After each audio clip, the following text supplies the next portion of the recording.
Hi children. We saw in the last class we saw 1 to 9 pages. The ninth page we saw religions, regions and empires. The Cholas and the Mughals controlled many parts of India from Bengal to Afghanistan, and historians are still trying to find the reason why rulers kept claiming to have control over other regions. The Chola, Khilji, Tughlaqs and Mughal dynasties built big empires known as pan regions. However, all those empires were not equally stable and often fought with each other. They had fight between them. Since they had more wealth, they had dynasties, but still they wanted to conquer the other ones.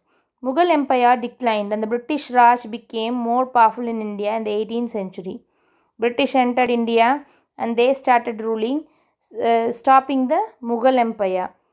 With the decline of the Mughal Empire, many small rulers and kingdoms came up across India, but almost all of them continued to be influenced and affected by the major changes happening across the Indian subcontinent.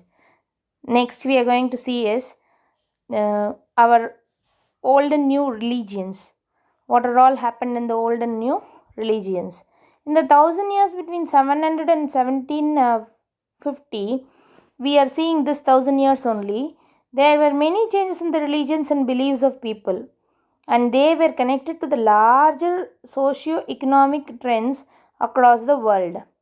Okay, when it comes to social cause also they believed in many things. When it comes to economic reasons also they believed in many things. Hinduism became stronger in India. Many deities came to be worshipped. Many people are declared as deities, like they are declared as God, and people started worshipping them, and those people are called as deities. And royal families built huge temples. Royal families, to show their power, they built huge temples. Brahmins mastered mathematics. Okay, Brahmins is one community. They are strong in mathematics. They mastered, in the sense they started working at mathematics in very intelligently. Sanskrit and knowledge of astronomy, weather patterns won them the support of farmers and royal families. Brahmins, though they are good in mathematics, they learned Sanskrit and knowledge of astronomy and weather patterns won them the support of farmers. If they predict the rain, farmers will be happy. So that farmers, they won the heart of the farmers and royal families alike, and higher positions in the society. Brahmins got higher position in the society. The idea of an individual bhakti, direct worship of the personal deity, okay, without the need of priests, also became popular. They started working bhakti. Bhakti means worshipping. That worshipping the deity became very popular.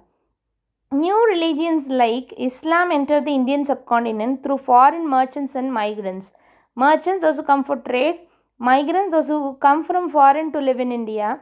Many powerful rulers such as Akbar and Aurangzeb were great followers of Islam. Quran is the holy book of Islam. What is the holy book of Islam? Quran. And asks all Muslims to believe in one God, Allah. All the Muslims believe in one God named Allah. And two main faiths in Islam, the Shia and the Sunni. The Shia Muslims, who believed that the Prophet's son-in-law Ali was the legitimate leader of the Muslim community, and the Sunni Muslims, who accepted the authority of the early leaders, Caliphs of the community, the succeeding Caliphs. There were other important differences between various schools of law, Hanafi and Shafi, mainly in India, and the theology and mystic traditions. Next is thinking about time and historical periods. Historians do not see time just as a passing hours, days, or years. They are not seeing it as a passing hours, but it is the reflection of changes that happen everywhere all the time. But we can study time in an easier way by dividing it into periods of eras. Okay, we are going to divide history into periods or eras. Okay, the British historian divided the Indian history. British historians divided the Indian history into three periods: Hindu, Muslim, and British. But no one follows that classification today because it is considered very narrow. Instead, the period between 700 and 1750 is called the medieval period, meaning it was the time between the old and the modern periods. During the medieval period,